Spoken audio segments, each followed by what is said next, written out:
Hey, Tall Man Clan, we are back at La Mesa in Port St Lucie, and look what they've got. This is the truest definition of a tiny travel trailer, okay?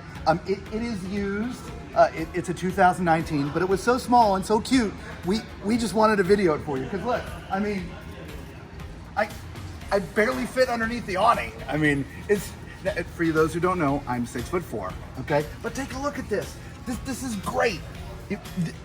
This is it. This is all you've got in the inside. It's just a bed, okay? There's an air conditioning unit up here, okay? There's an, there you go. Try to get in there, Lisa. There you go. All right. There's an audio system wired in here, which is pretty cool, right? But here, this is what's neat. If you can come back here, your kitchen is back here. The whole back opens up. This is your kitchen, right? A sink and a 2-burner stove and a microwave, a nice refrigerator. That is awesome. The only thing that I don't see, a toilet. You gotta poop in the woods. Time to be like the bears. So the awning does collapse in here. It's part of it.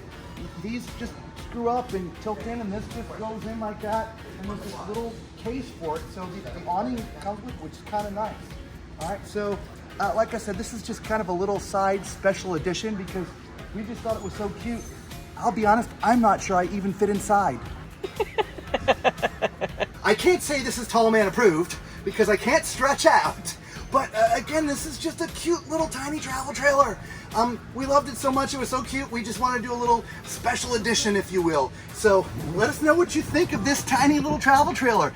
I can't even sit up in here, but it is so cute. All right, let us know what you think. Leave a little note down in the comments down there, all right? Until we see you all again, be safe.